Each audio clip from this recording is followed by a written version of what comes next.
Today I'm on the range with the Smith & Wesson 357 Magnum.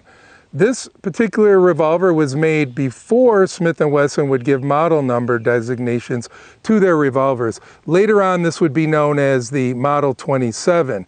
This particular model is known as the Pre-Model 27 amongst collectors because it came out after the registered Magnum, but before the model number designation. Back in 1935, Smith & Wesson made the 357 Magnum. It was their first issuance of the 357 Magnum. It was a custom ordered revolver, and you would spec out the sights, the grip, the barrel length, and so on. It was built off the 44 hand ejector frame, so basically an end frame revolver, and would come with a form-fitting Magna type grips on it. After probably about 5,000 of these firearms were made, maybe a little more, Smith & Wesson decided to stop the registered part of the Magnum. By registered meaning the first issuance of these firearms were registered to the purchaser. Smith & Wesson would ship that to them with registration papers. The purchaser would then fill out the paperwork, send it back to Smith & Wesson, and they would register the handgun to them. It's a very popular firearm, mostly with federal agencies and state agencies. One of the purchasers of the original registered Magnum was George Patton himself, and he would carry it in World War II. So in 1935, they made the Smith & Wesson 357 Magnum, custom order. It had a checkered top strap, a unique pinned front sight, so you can change out the front sight assembly, and you could also order it with the white outline rear sight or a plain rear sight, adjustable. And those are highly sought after. That's how we know that George Patton and several other famous people and law enforcement people bought this firearm, because they're registered to that actual firearm and serial number. If you find one of those, they're highly collectible. They're really difficult to find. They only made about 5,000 of them. After World War II, they made this firearm as a regular cataloged item, and it was no longer custom ordered, so they would have the most common barrel length, and you could order it with different size grips and whatnot. But other than that, really wasn't much configuration on the custom end. Back later on, late 50s, I believe, probably 58, 59, Smith & Wesson would designate model numbers, and this would be called the Model 27. Later on, they would come out with a very simplified version, a utilitarian version of this exact same firearm. It wouldn't have the checkering on the top and all the fine workmanship on this. It would be dull blued, very simple, a lot less workmanship, but very good quality durability and well made for 357, and that would be called the Model 28. And that was usually offered in a 4 or 6 inch barrel. This particular firearm, like I said, was made in 1953, and I'll read what the factory letter says about this particular firearm. We have researched your Smith & Wesson 357 Magnum post-war caliber 357 revolver and company records. Smith & Wesson shipped serial number, and it provides the serial number, from its Roosevelt Avenue factory on July 7th, 1953, and delivered it to George F. Cake and Company, Shattuck Road, Berkeley, California. The invoice states this was one of 4 identical revolvers that was configured with a blued finish and a 5-inch barrel. The pinned ramp front sight, adjustable rear sights, and checkered walnut target square butt stocks with silver Smith & Wesson medallions were standard sight and grip configurations for this particular gun. The revolver was billed at a dealer cost of $67.22 back in 1953. That was a lot of money back then. The invoice states that this order was for various police departments, which exempted it from the 11% federal excise tax. Very cool firearm, 5-inch barrel, like it said, checkered top strap, a lot of fine workmanship. The exact firearm as the registered Magnum, only a more production version, but just as good in quality. It just didn't have that registration component to it. The letter mentions target grips. Most likely, a firearm like this revolver, would have shipped from the factory with Magna grips, as Smith & Wesson called them, which are a more form-fitting standard grip that fits along the grip frame. The target grip didn't come out until later, and it didn't come out until the 50s. This particular target grip is the first model rendition of the target grips, and it does not have any relief on this part of the grip. So when the firearm is unloaded, cartridges would tend to nick this little piece of wood. So later versions of this grip would have a football style curve out here that would relieve the area so that the 357s could clear the grip. Also would help with speed loaders later on. But this first edition grip is very rare and very hard to find. And the fact that it was shipped with this gun is another unusual idea, because normally they shipped the Magna grip and then you were forced to buy a set of target grips, and then the Magna grips would end up in a drawer somewhere. And normally they would have the serial number of the firearm on those original grips. The target grips didn't have the serial number on them, and this particular letter specifies that these target grips were shipped on the gun. That makes it very unique and very desirable for collectors. What did they really carry in this? Most likely the more popular load was a round nose 38 special, or later on the more effective 38 special plus P semi-wad cutter hollow point.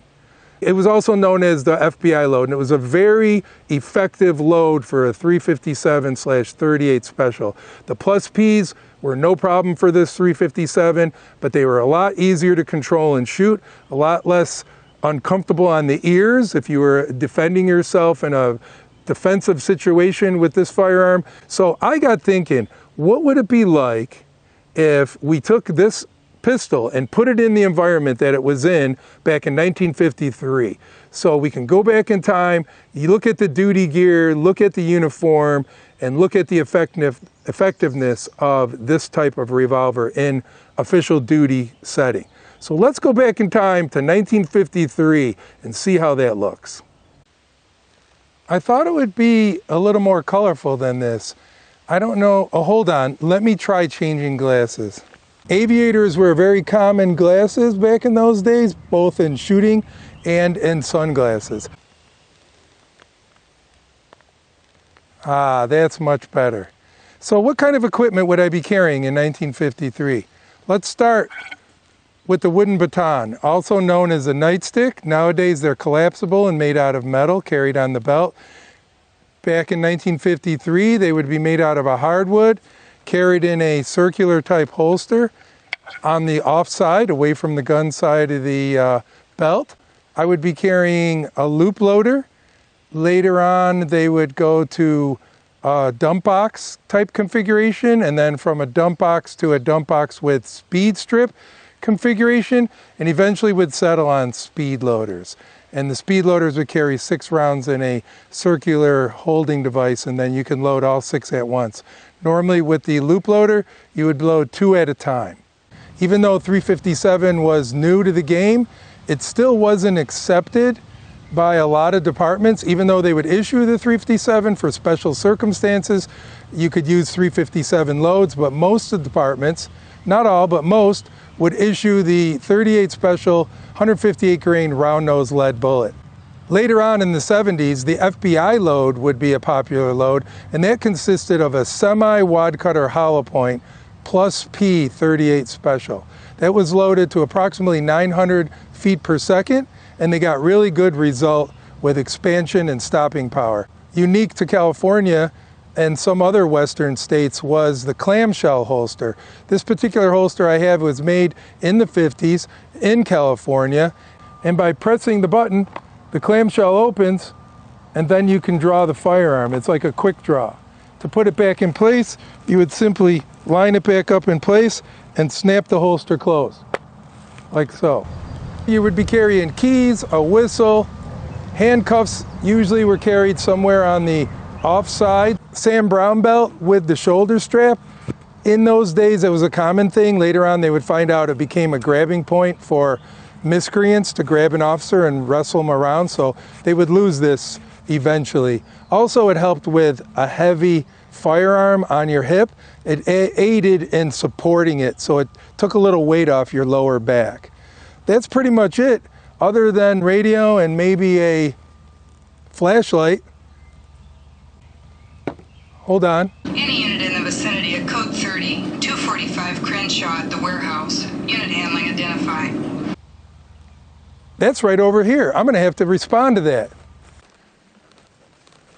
Give it up, mister. I got you surrounded.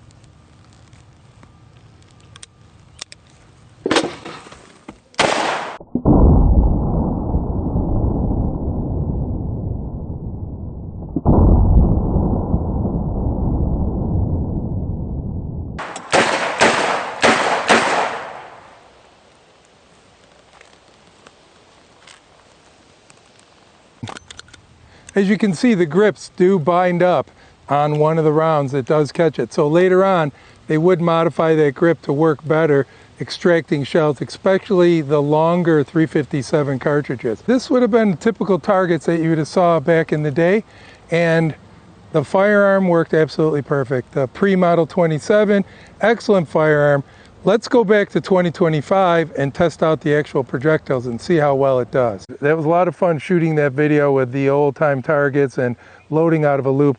So it can be done if you train and you know how to use a revolver. First up, the bowling pin test. Very unscientific, but it's just a little test I like to put my firearms through just to see what they do on bowling pins. So here we go, bowling pins at about 5 to 7 yards. Let's see what it does.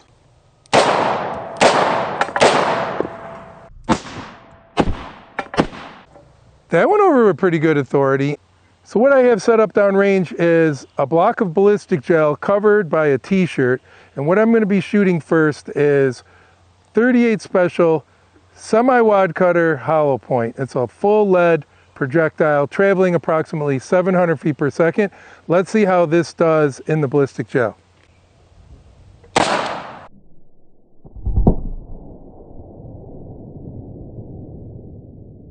Not a bad wound cavity. It expanded maybe slightly, but at that velocity, you're just getting a lead projectile tumbling through the medium. So there's the pulled projectile, no expansion whatsoever, but it did do a pretty decent wound cavity, even though it was just tumbling. Well, that wasn't really very eventful, but it's just a 38 Special, and that's what you're dealing with. The technology of bullet and powder configurations didn't reach the point where you can get good performance out of a 38 back in those days. Let's try the Plus P. This is a Winchester 38 Special Plus P semi-wad cutter hollow point. This would have been the official duty load for a lot of police departments back in the day. Let's see how this works.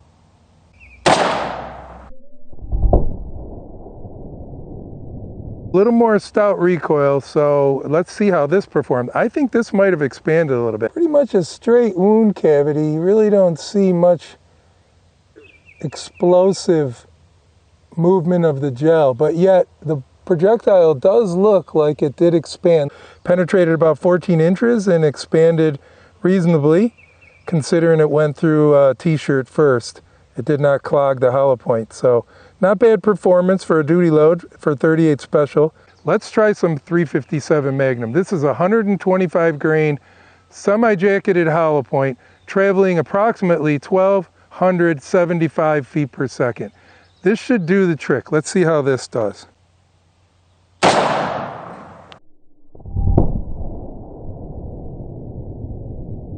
A lot more recoil, a lot more effective potential damage downrange. So there's the wound cavity, pretty much the same. It looks like it expanded a little bit, and it went approximately 13 inches in the gel. So there's the projectile, the 125 grain semi-jacketed hollow point expanded nicely and penetrated 12 inches, 13 inches in the gel. Let's try a 158 grain semi-jacketed hollow point traveling approximately 1,250 feet per second out of this 5-inch barreled revolver. Let's try this one and see if we see an improvement.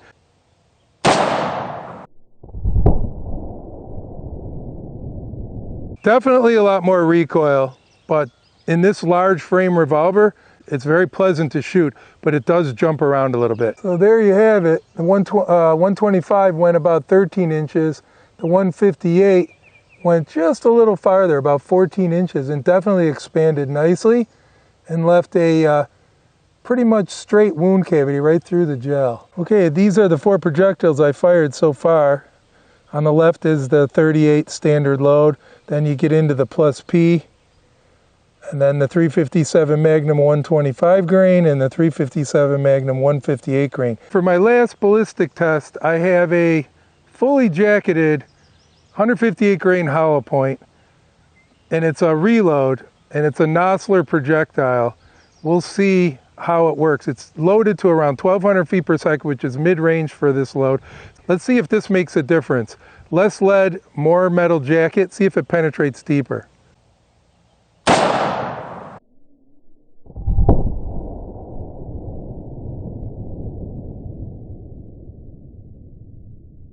Pretty decent recoil, but definitely no stinging. Really easy to shoot, just a little blasty and a little more jump. So there's the wound cavity. You can see how it went all the way through the gel block, and it sandwiched itself right between the 2 gel blocks there. So there's the Nosler projectile, 158 grain bullet, compared to the 158 grain semi-jacketed hollow point, and the 125 semi-jacketed, and the semi-wad cutter hollow point with the semi-wad cutter hollow point and the standard load. And the jacketed 158 grain hollow point did have some t-shirt material embedded inside the center of the expanded area. You can see it in the gel next to it, a little chunk there. And I think there's some t-shirt material deep down inside that hollow cavity. But it still penetrated the full length of the block, and these blocks are 20 inches long. So it went 20 inches into ballistic gel through a t-shirt and still expanded nicely. All right, to start off, we're gonna shoot a cup of coffee. Keeping in the police theme, we're trying to keep this into a police theme mode. So we're gonna shoot a cup of coffee first. Let's see what the 158 grain jacketed hollow point does to a cup of coffee.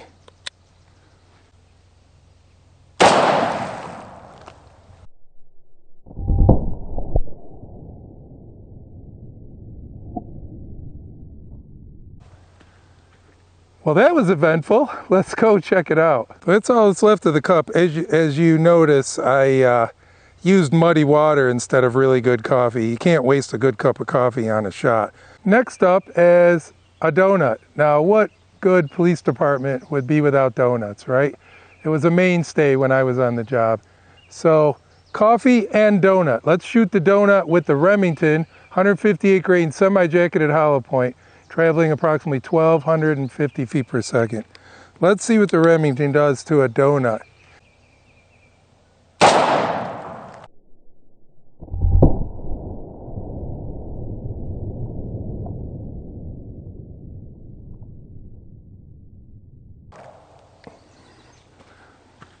Well, I got donut all over me. So let's go reset the coffee cup and we'll shoot that next just for fun. You know what? Actually, I got another donut. Let's do another donut with the Nosler 158 grain semi-jacketed hollow point.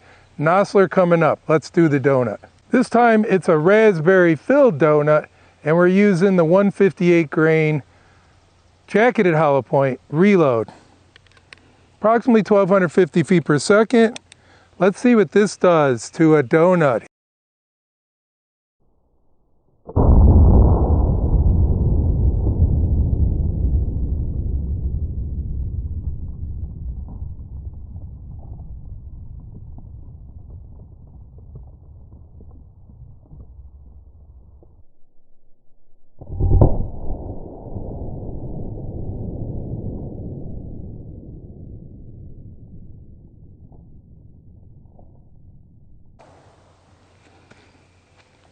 Once again, I'm covered in donut.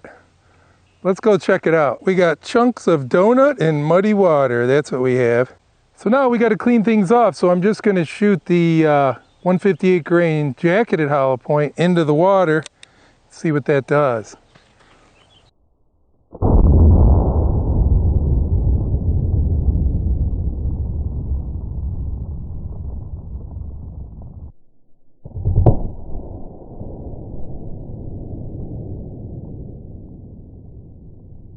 It cleaned it up all right. Now I have water and donut everywhere. Let's shoot something else. How about a jug of milk? Next up, a half a gallon milk container full of muddy water. Let's see how this works.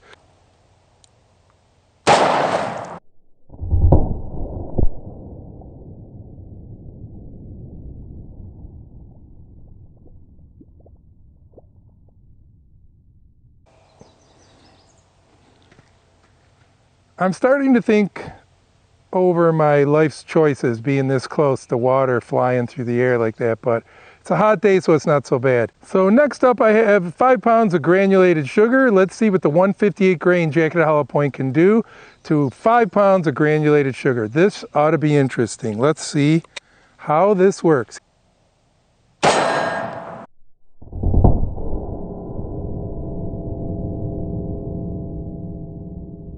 I thought it'd be a little more violent expansion, but what we had was penetrated right through. Let's try the 125 grain while it's still draining.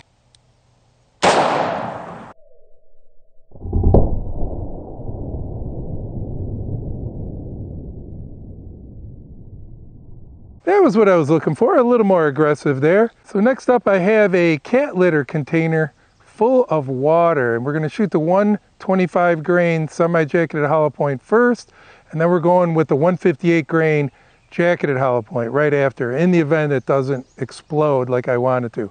Let's give it a shot.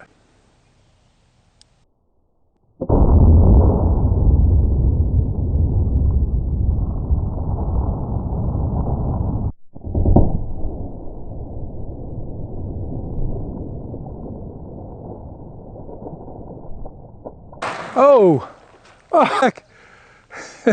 That I did not expect. All the other ones never really got me that bad, but this one really pelted me with water. That's good because it's kind of hot out here. Now that everything is very sticky and everything's gummed up with sugar and donuts and fake coffee and cat litter all over me and everything, let's try the watermelon. I guess I just can't stop myself from going here, but I have no idea what this watermelon is going to do. It's probably going to spray all over me. I'll be shocked if it doesn't, but hey, the things you do for fun, right? Here we go. Watermelon, 125 grain, semi-jacketed hollow point.